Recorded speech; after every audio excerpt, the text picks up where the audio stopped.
No, there's no issues with that. Okay. The only problems, and I think I mentioned in here, is when you're making pesto, that it will brown in your refrigerator after a Mm. little period of time. That's just like that the oxygen hits it, kind of like avocados or potatoes, it'll brown it. Not that you can't eat it, but it just doesn't look as appealing. So the olive tapenade, there's no problem. You can do whatever you want with it. It stays forever in your fridge. Just think if you open a jar of olives, it's in your fridge for weeks, it's totally fine. Hey Jen, Okay. I Hello. haven't started yet, so you're right on time. Oh, good. Thank you. I'm sorry. Yeah. So since we have a small group, feel free to ask questions whenever you have any. Just stop me. Feel free. Not a problem. I struggled making the recipes because I don't use recipes. I kind of, for the most part, just kind of do my own thing. So what I'm going to show you is I'm going to try really hard to follow the recipe as best as I can. The only difference is going to be when I do the pesto, because I grow my own herbs indoors, but my basil plant was kind of going, like it was on its last legs. So I don't have 3 cups of basil, so I'm going to show you what it looks like with maybe like a cup-ish of basil. So that's the only like really big alteration here. Anyone else have a dirty martini? I do. Not a dirty martini, but I do, and I can say this because my HR business partner also has a drink, but I do have a drink.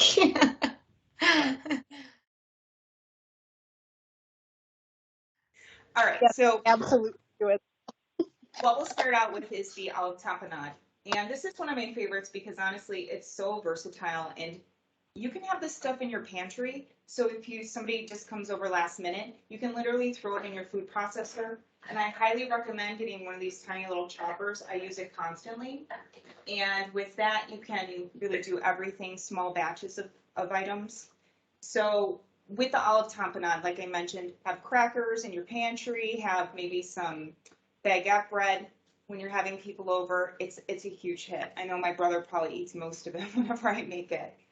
So really easy. And I put them in little dishes just like on TV.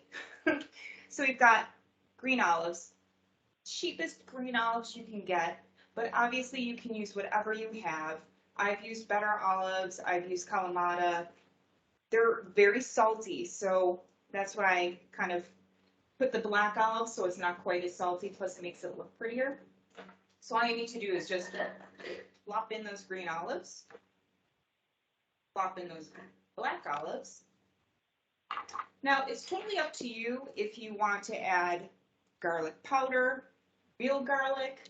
I like a little real garlic in mine. I'm actually just going to use a little bit though, because I don't like it to be overpowered. And then we're going to add just a little bit of olive oil. The olive oil will help so it's not quite as thick, although I kind of like it chunky.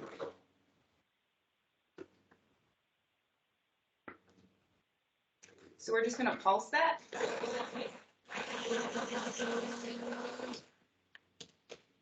Does not need salt, remember. Please do not add salt to it. It definitely doesn't need any.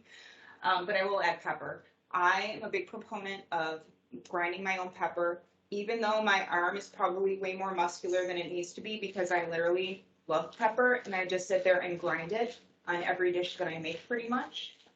So just grind your own pepper if you want, throw in regular pepper. It all works. Now for this one, I did zest a lemon. So we have a little bit of a fresh citrus flavor. So if you ever are thinking about, what kitchen gadgets do I need? A zester is amazing, but be careful because you're literally zesting and you might get like your skin. Done it, awful, uncomfortable. So be careful with that. But wonderful tool for zesting lemons, limes, and it just gives it a more lemony, zesty flavor. Another thing that you will need in your life, if you don't already have one, and this will come into play later, is the lemon juicer or lime juicer. It's a godsend. It's wonderful. I love it. I use it probably almost every day. So I did that. Like, okay, it's kind of chunky. I want to make sure that it's a little bit more.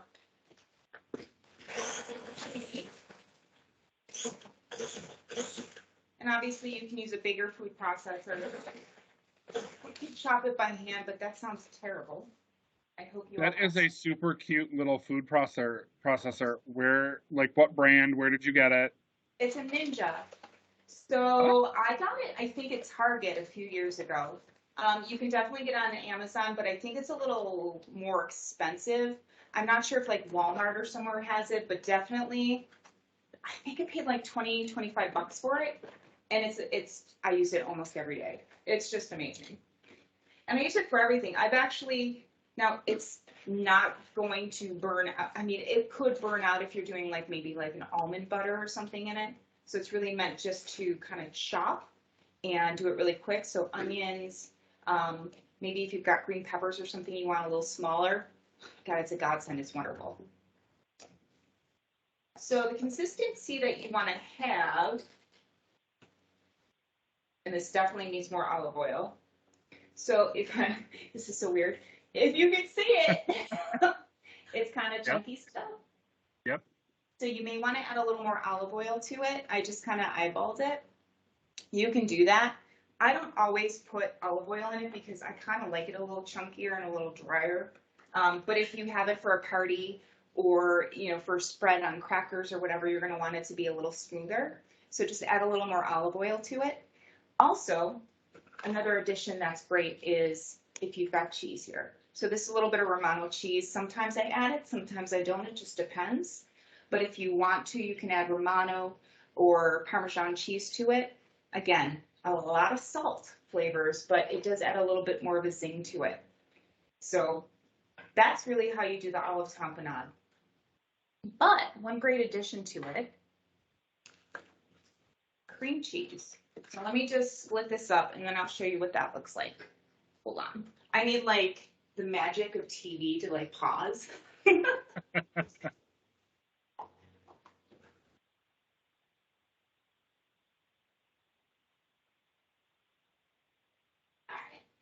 That seems way easier than it looks. Like, I mean, when you look at it, you're like, oh my God, there's all these like Oh my God, ingredients. it's so easy. I literally like whip this stuff up in minutes, obviously. It's simple. I threw in like a little bit of cream cheese.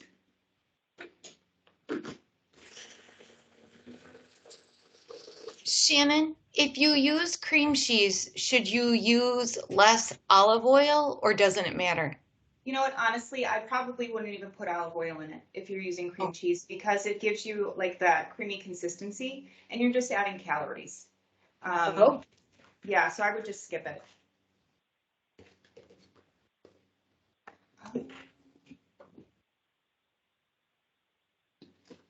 I'm taking notes on my handout. Gotta have a little spatula. All right, so if you're looking at it with the cream cheese mixed in, this adds a lovely creaminess and it kind of cuts the salt slightly. This is an amazing dip again, like if you have a party, just having it like that.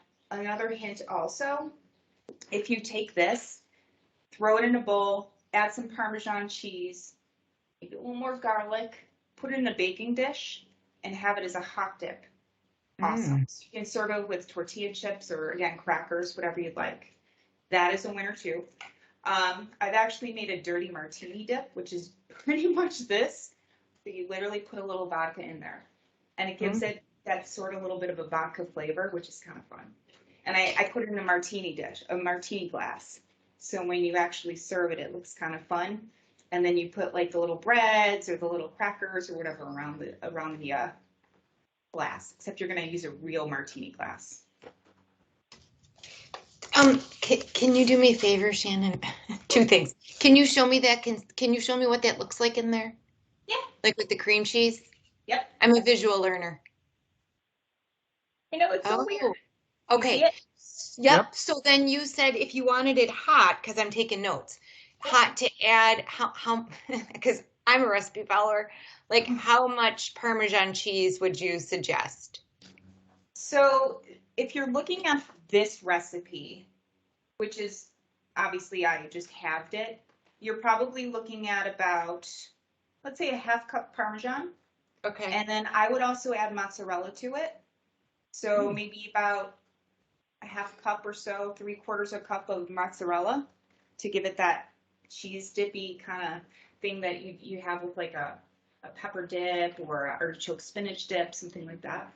Okay. And then if, just bake it? if it's a little thicker and you want it a little thinner, you could also add a little bit of whole sour cream, not the low fat stuff. Because sometimes it makes it watery. You can use that with the cream cheese? Oh yeah. Clearly, I put sour cream in a lot of my dips because it thins it out a little bit.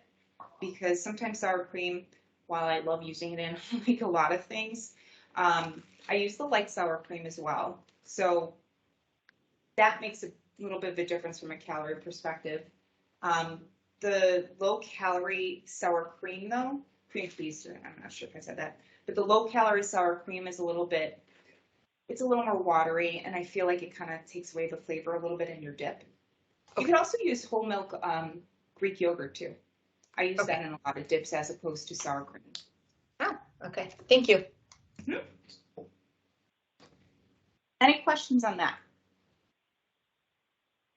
All right, I'm going to show you a fun little appetizer real quick. Crescent roll dough. Had it in my refrigerator. So take your crescent roll dough. You've got 4 little sections. Make sure you pinch the little seams together. Line there. Pinch, pinch, pinch. Right? You've got your 4 pieces. You're going to take your olive tapenade. You're going to spread it on there. You can use this one too. Cream cheese one. Totally fine. You're going to fully spread it on your crescent roll. Mm-hmm. Then you are going to, the long side, you're going to roll it. And it's going to look tiny. And you're going to take a knife and you're going to cut it into little tiny pieces like that.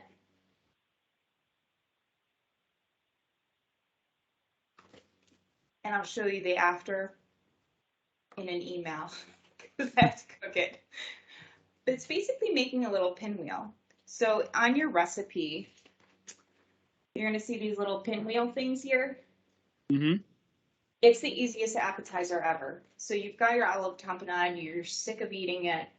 You've added it to everything you possibly can, which I'll talk about in a second. Then you can make these as appetizers too. You've had this in your fridge for a week. People are coming over on Saturday again. You're like, what can I use that for? Let me get some crescent roll dough. You can whip these up really quick and they are a hit. They're delicious. Here. I'll talk about that in a minute. But honestly, you can use the tapenades in pasta. I actually put them on pizza too. So if I'm making a homemade pizza, I'll put a little bit of tapenade on it as opposed to having just like olives. And it, then every bite has a little bit of olive flavor. And then obviously you just have all your dips. All the cute little dips with crackers and breadsticks and all that fun stuff. Any questions on that? Because I'm going to move on. All right, hold on one second. No. Shannon. Yeah. Go ahead. I'm just gonna dump this in something, so I'll be right back. I'm literally still here. Okay. You mentioned something about adding artichokes and sun-dried tomatoes. Yep. So would that be instead of the Cream cheese. Yeah. So you can literally add. So a lot of times when I'm talking about like pantry staples, I always have sun-dried tomatoes. Niagara Produce has the best deal on them, by the way.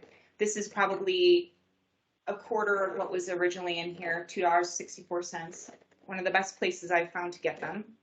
But sun-dried tomatoes, obviously, they're hard. You've got to make sure that you have them softened. So if you want to add it, it just adds a different layer of flavor to this. You can add it to actually almost anything that we're talking about except for the chimichurri. Because, you probably could. Why not? I've just never done it. But with the sun-dried tomatoes, just make sure you boil them in some water with maybe a little bit of salt. Depending on what you're making, sometimes I boil them in a little balsamic vinegar, which is really good. You can also add additional pimentos. So I buy little jars of pimentos. If you have leftovers, you can make pimento cheese. Look it up, it's delicious. Oh, Southern delicacy. What else did I say? Capers. Capers are delicious. So a lot of times I do add capers to my olive tapenades. Capers have like a briny but a different flavor to them. And your leftovers you could use for pasta dishes, meat dishes. Just whip them up with a little bit of olive oil, butter, a little bit of capers. Put it over chicken. Delicious.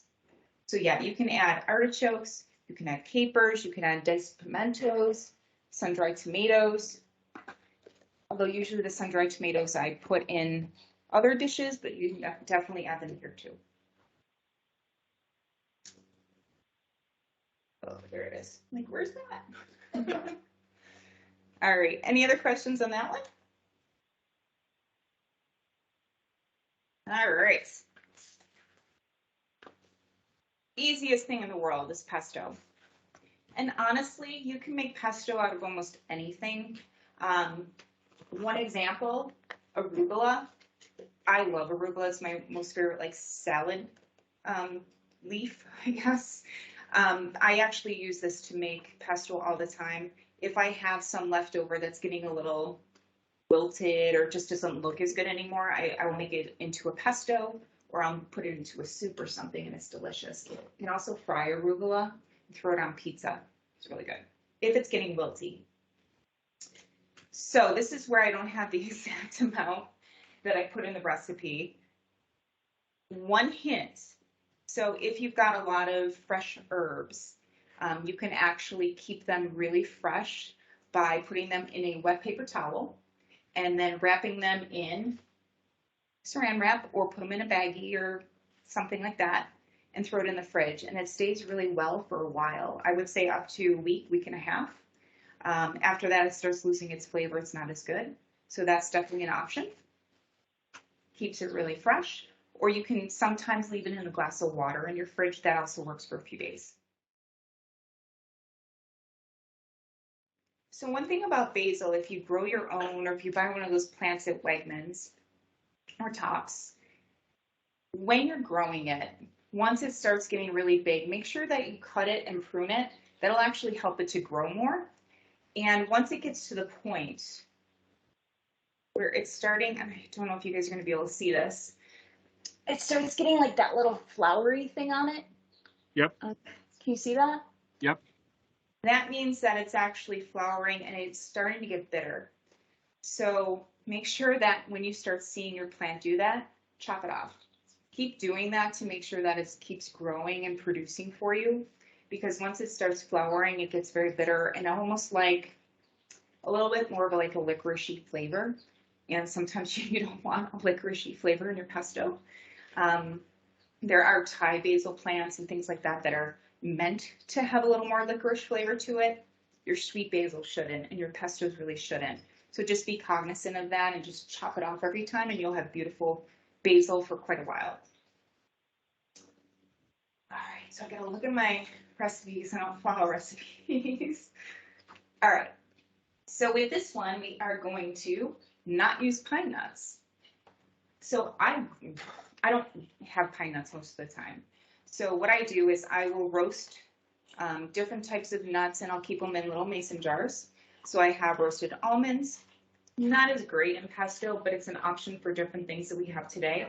You can add those to most of the things that we're making. But I also have roasted walnuts, and these are actually amazing in pesto. And actually something I prefer because pine nuts are expensive and I don't usually use all of them when I buy them. But you can put them in the freezer if you don't. They stay for quite a while. As with all nuts, make sure you use them either fairly quickly or keep them in the refrigerator because the oils within the nuts are going to make it a little bit rancid if you keep them on the shelf. They're unfortunately not super shelf stable, they'll start getting a little funky. So keep them in the fridge, or for long term, you can throw them in the freezer. All right, so let's see what I actually put on here. All right, we're gonna do nuts first. And don't, like, I'm just eyeballing because I don't have the same amount as what's in my recipe. I'm gonna just throw some of those in there.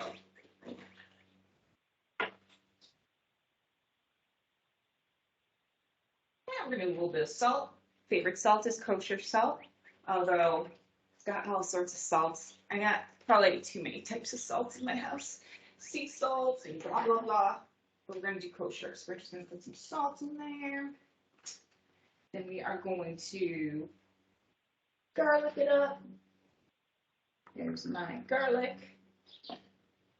And then we are going to pulse it.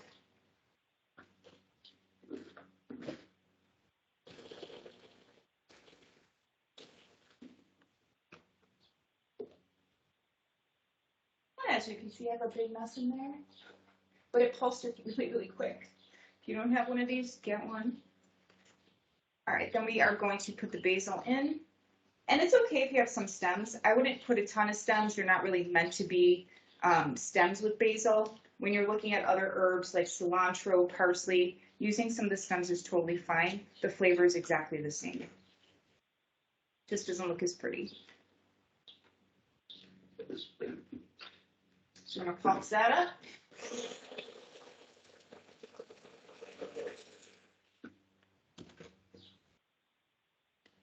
And you're going to have like a really, really rough chop. So at this point, I'm going to add olive oil. I'm going to add it. I can't add it while it's going, like I said in the recipe, because I'm not using my big food processor, which I'm going to use for the red pepper dip or spread. So I'm going to have to fake it a little bit here. So we're just going to put some olive oil in.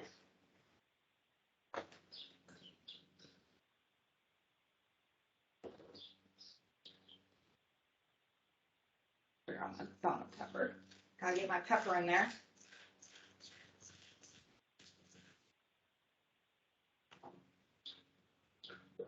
You don't have to use pepper. I'm just kind of obsessed with it. Me too, so it's all good. And I gotta get a spatula because it always sticks to the sides. I just push that down a little bit. Go, ooh, that needs some more olive oil. Oops, add some more olive oil. Follow the recipe though, which I am not.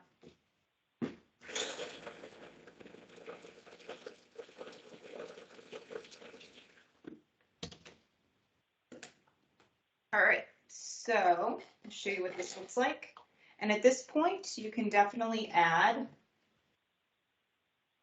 if you want it thinner, you can definitely keep pulsing it. If you want it thicker, you could have stopped. You can add cheese at this point.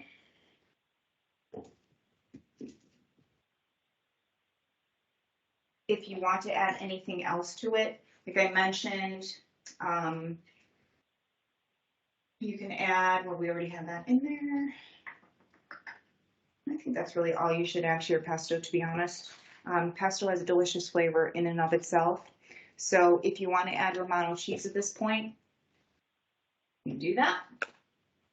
Now, if you have a huge batch of pesto that you're making and you are adding cheese to it, but you think you're going to freeze some, hold off on adding your cheese. You can actually freeze it in ice cube containers, which I can show you how to do it. Hold on.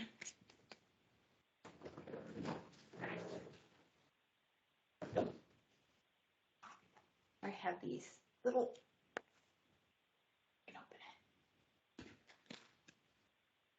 ice cube containers that I put the pesto in. So you can definitely do that. You can freeze it. I would just not put the cheese in it if you're freezing it, although I've done it before. It just doesn't work as well. So if you want to do that and save it, you definitely can.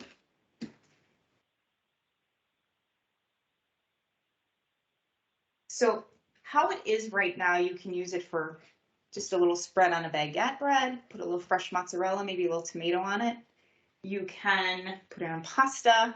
You can put it on pizza, really anything you want. It works really well. For my examples here, I used a shrimp. You can put it in pasta dishes. I also have this one dish that I love. So I basically just take sliced tomatoes and I say, hey, I want to put a little olive tapenade, except I added sour cream to it, so I don't really want to do that. So I would put a little olive tapenade in there. I would spread some pesto, and then I would put artichokes on there as well. And then sometimes I'll put chicken, or I'll put fish, and then I'll just keep layering it, kind of like a lasagna. So I'll keep adding tomato layers, pesto, olive tapenade, etc. And it makes a nice little kind of tomato vegetable sort of casserole, and it's very healthy. Any questions on that? No, but that was a great idea. I love that casserole idea. So I make it probably every time I have like tomatoes that are starting to go kind of mushy, I'll make that, and I love it with fish. So I'll do that layer. I mean, you can drizzle a little olive oil. Again, I use artichoke sometimes. I've used fennel. I've softened the fennel a little bit before doing it because it's a very hard vegetable. And sometimes I'll add whatever I have in hand. So I'll add eggplant, peppers, and then sometimes I don't even put any type of protein. I'll just have it kind of as like a veggie casserole, especially in the summer, as a side. But delicious with fish. It might sound weird, but it's delicious. So then sometimes I'll just put a little sprinkle of like cheese on the top, Parmesan Romano, just a little bit, just to add a little flavor and a little bite or kick to it. It's really good. It's one of our favorite dishes, and that's actually the one on the top here. I think I put a little panko on the top in that picture. I didn't make all these pictures, by the way, only some of them. Don't tell. What is that? I said, don't tell. Take credit. I mean, I do, if you ever saw my Instagram, it's pretty much just pictures of me making food. And all my friends are like, yeah, but like, you don't even put recipes up. I'm like, I don't have recipes. I would not have thought of putting the olives with the pesto, but that's a good idea. It might be flavor overload, like as a regular dip, you mean? Like a side dip? No, like your casserole. I just in general don't know if I would have ever thought of like putting them together. So I'm one of those people that will like look in my fridge and just take whatever's out in there for like leftovers and other things that I feel like are probably going on Shannon. It's been in that refrigerator way too long. And I'll just experiment. I'll just throw things together and see what tastes good. Although, like, in my mind, I can sort of figure out the salty, the briny saltiness to like the vinegars, the acidity, and sort of figure out what will mesh kind of well. But it's really good that way. Obviously, you want to make sure you don't add any salt to it because you've got so much salt from maybe your pesto if you put cheese in it already. Obviously, the olive tapenade has a lot of salt in it, so just be careful there. But it's really good. I need like a sous chef or like a helper. Isn't that what the husbands are for? Yeah, he's playing video games. I just see his head going like that because like the game he plays has really good music in it. All right, so moving on, chimichurri. Now this is maybe one that you may or may not ever use, but this is something I wanted to add because it's a little different, right? And I don't make it all that often because I feel like when I have cilantro growing, I usually use it for your typical, Mexican fare or guacamole or salsa or something like that. But occasionally, if I have a nice like flank steak or hanger steak, yeah. I like to use a chimichurri sauce on it and use it as a marinade. But you can use it for a lot of different things. You can use it obviously as something that you would use like pesto for, except not really a dip or something you put on crackers. More like something you may drizzle over some vegetables or meats, fish, something like that you want a little bit more of a different flair to it. So depending if you like cilantro or not, there's a couple ways you can do this. I think I mentioned you can just do parsley. And I feel like parsley is just that herb that a lot of people don't use, and I love to use parsley. I put it in a lot of stuff. I've actually made parsley pesto, and it's a little different, but it's delicious. It just has a different flavor.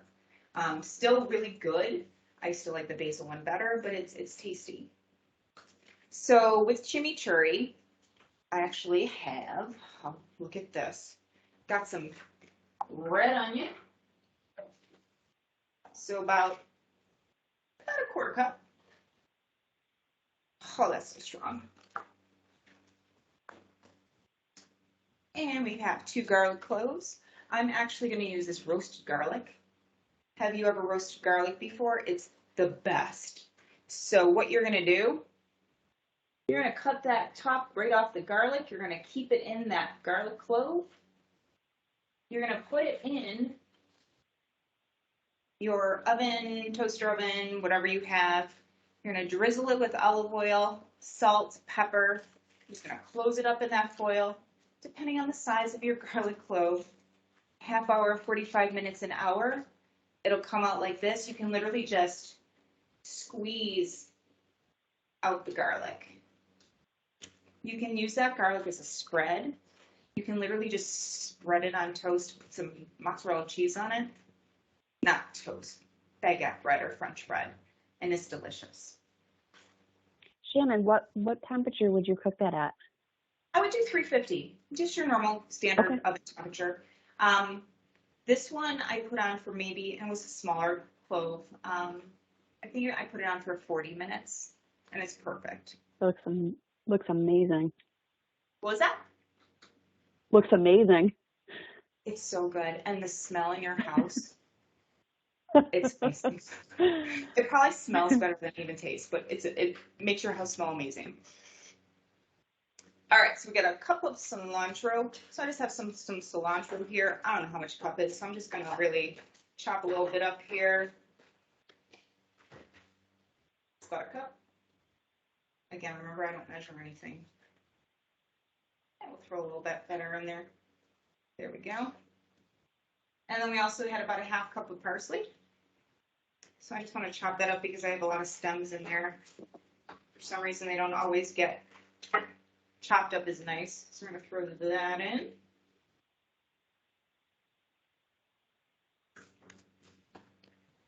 And for chili, I went to Tops and they have like nothing. So luckily I have jalapenos always in my house. So it really doesn't matter what you're going to use. I put on there some sort of a red chili because it just makes it look pretty. But you can use really anything that's got a little bit of heat to it. And honestly, if you don't like heat, you don't have to do this. You can add a little bit of red pepper or something if you wanted to. So we'll just add that in there. I like a lot of heat. Remember, I make a lot of hot sauce, so heat does not bother me. Just throw that in there. And let's see, we got some lime juice. So we get a lime. A couple of tips on limes. If you want to get all the juice out, throw it in the microwave for like 15 seconds. Take it out. Roll it. Get those juices flowing in there.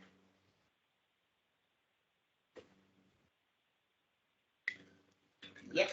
So what you do with these, if you don't have one, you put it this way. I know it seems wrong. It feels like it's got to go this way. Nope. Got to go this way. Get that juice out.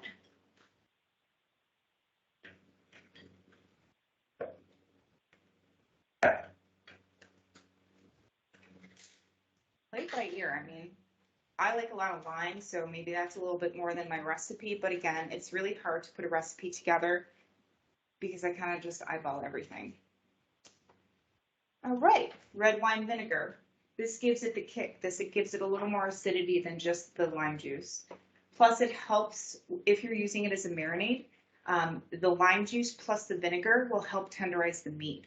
So the longer you keep this marinating on if you're going to use it on steak, the longer you have it marinating and just working on that muscle in the meat and tenderizing it. Thanks. Olive oil. Well, we'll do salt and pepper first because, you know, I'll do my pepper grinding. Salt, we're just going to go kosher. And olive oil. How much olive oil do I need? Probably about that much.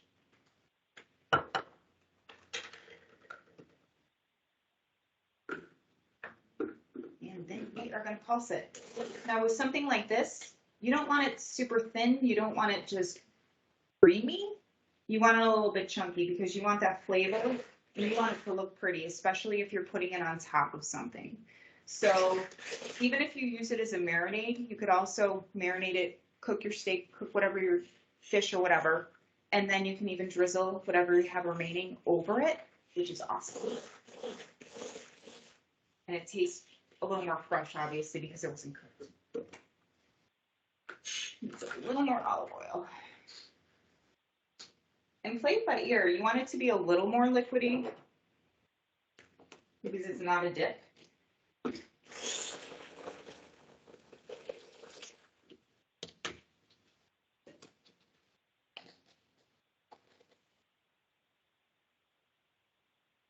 So because it's got olive oil, it's going to look a little weirdly creamy right now. You see the texture of it there?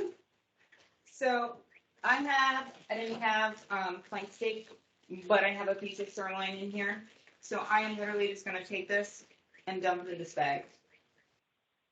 I've got a little left in there to sort of garnish it afterwards. I'm literally just going to take it, let it marinate like this. Throw it in the fridge overnight, few hours, whatever you feel, it'll work. Longer you have it together, obviously, the longer it's going to tenderize. Often when I do things like this, not necessarily a chimichurri, but if I have lamb and I'm doing something with mint or chicken and I'm doing my own homemade marinades, I will go like this. I'll do this whole marinade. I'll pop it in the freezer. So it's ready to go when I feel like eating it. I can just defrost it, throw it on the grill, and it's kind of like meal prep, right? You're doing it ahead of time, so the day of, you don't even have to worry about it. Shannon, can I ask you a question about that before you go on? Because that's brilliant, marinating it before, so then you just have to take it out, right? Because half the time I take it out and I'm like, oh shoot, I don't have time to marinate. It's amazing. It's so much easier. Do you have to let it marinate in the refrigerator a little bit before you put it in the freezer, or you just put it in the freezer and it does its thing while it's being frozen? So I typically let it sit for a few hours before I throw it in the freezer. I've never experimented on just throwing it in the freezer first. I don't know if it would make a difference. I feel like freezing it, then it doesn't have as much time to sort of meld with the meat or the protein, and it probably doesn't maybe tenderize quite as well. But if you defrost it, throw it in your refrigerator to let it defrost and let it sit there for a bit, it's going to do the same thing, right? It's still going to have that opportunity to do the tenderizing and making it, you know, more flavor filled at that point. So I think it probably doesn't even matter, right? Okay. All right. Thank you. Yeah.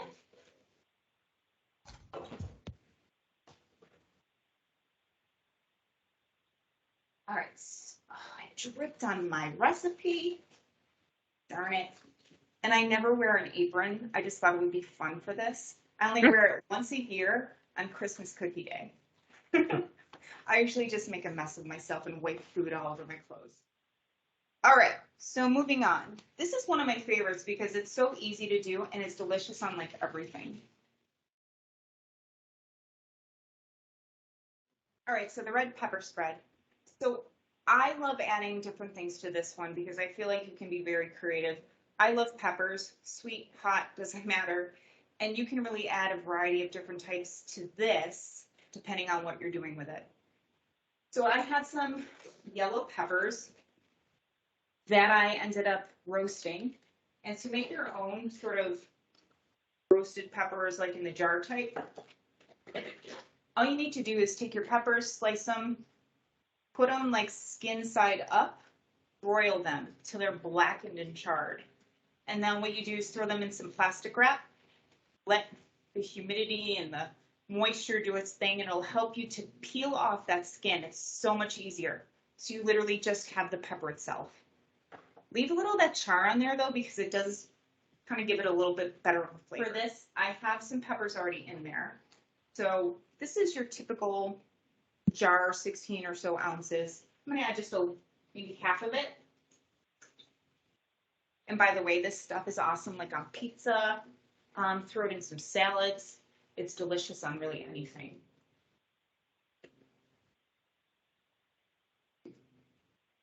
This, I bought the strips because I thought it was fun, but you can buy the full peppers. Those work great. And then we are going to add more garlic. Again, got the rest of my roasted garlic here. I love the flavor. Sometimes like raw garlic can get it a little bitter. I do like the roasted garlic flavor a little bit more. Just make sure you don't get that paper in there. The skin of the garlic.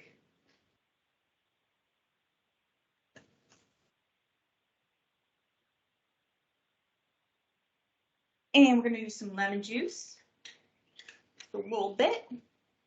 Got this again. This just helps brighten it up a little bit. And then we're going to add some cheese, whatever I left in here. The rest, not as I am doing right now. And then we're going to do a little bit of salt. Gross pepper. And oh no, I have no basil left. What should I do now? Well, guess what? I'm just grab that pesto from earlier. It's going to do the same thing. So we're going to go like this. And we're going to throw in some pesto. That'll give you that fresh basil.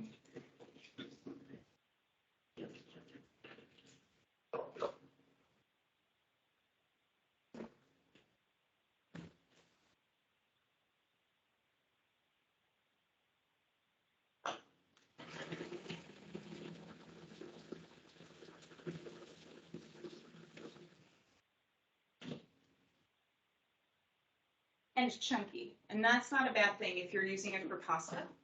So if you've got it, I'll show you. This is such a pain. You can see it in there. It's kind of chunky, pretty colors.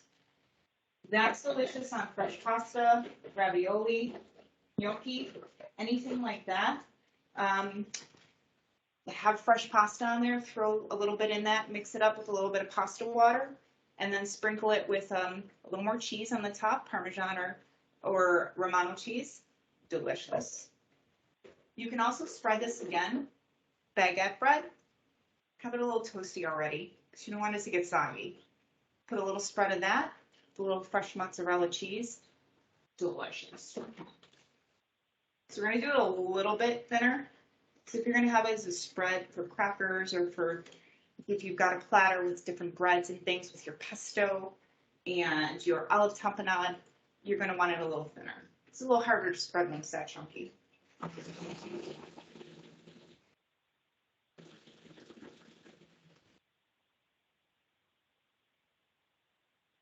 Not yet.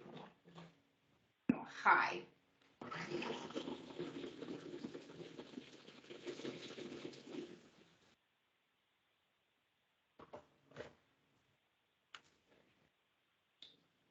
All right, so you can see it's a lot thinner there, and it's still got a lot of liquid in it. If you have an issue where there's too much liquid, because I probably didn't get all the water out of this, you can just add a little bit more cheese to it and help thicken it. Plus, it's delicious. And then with this, again, you can add it to whatever you want.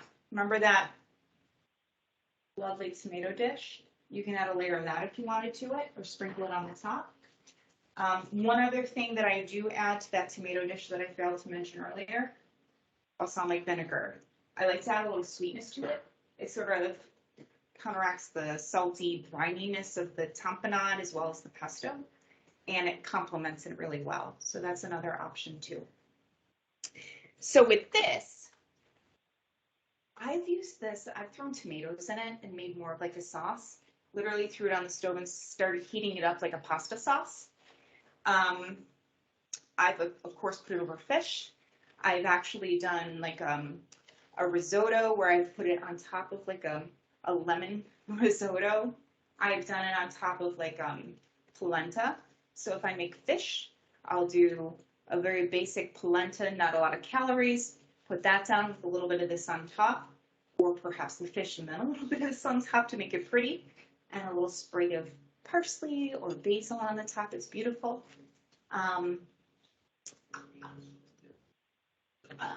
One other thing I have done, and it's really good. So if you like goat cheese, or maybe even brie, you could top this on some hot, like a hot goat cheese or a hot brie, and top some of this on it with crackers or breads. It would be delicious too. Whew. Other than that, I think I covered everything. Do you guys have any questions? That was a lot for an hour. It was an awesome hour, though. It really was. It So went many super good fast. I feel like ideas. it was 10 minutes. Sorry, Mark. Sorry. No, go ahead. No, I'm sorry. It's hard when you're not like on video, and I didn't want to put myself on video because I wanted to see more of Shannon. But it's hard to know when people are talking other than Shannon. But I just said it felt like it went like 10 minutes, not an hour. I could go on forever, and I was trying like my hardest. I kept looking at my phone, and I'm like, oh God, I gotta keep going. You missed your calling. Yeah. I know. TV chef. Trust me, like, so my nephew, he's 21. He's gonna be 22 in a few weeks, and he's like the only other one in my family that loves cooking, and he's sort of following in my footsteps. But I think he's going to end up, after he's finishing up school now at St. Bonaventure, I think he's going to go into culinary. And I'm like, I never had the heart to do it because I was just worried about getting my life in order with money and, you know, all that kind of stuff. And it's a struggle, you know, being a chef and doing all that. It's a struggle. So I said the same thing. I said I really like Monday through Friday, 8 to 5. yeah. So it's my passion over the weekend when friends are over. I mean, really, through COVID, I probably made a home cooked some kind of meal almost every day. I mean, we don't like order out food or go out to eat except for like certain things. Like I'll go out for wings and burgers and stuff because sometimes I don't feel like making it. But we don't like go out to expensive restaurants and things because I'll make it. And if it's like something exotic, I will try and figure out how to make it. And it's fun for me. That's kind of my release, my stress reliever. Yeah. So.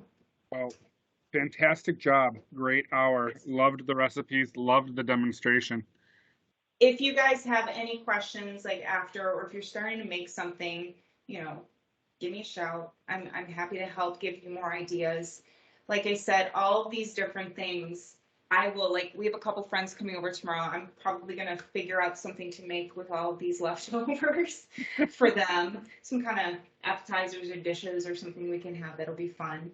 And really just keep in mind when you have people coming over, pantry food items are the best. Experiment. When you're experimenting though, so if you're doing something like this and you're like, I wonder what this will taste like with it. Just do a little sample size of it. Add that extra ingredient and just to a tiny little bowl and see what it tastes like. And if it's good, take the rest of the batch. I think too many people will add ingredients to the whole batch and ruin it rather than doing like a little experiment on the side. I do that when I'm making different types of sausages and things like that where I'm afraid of adding too much or too little of certain ingredients. Fantastic. Thank you so much. Wonderful. This was awesome. Thank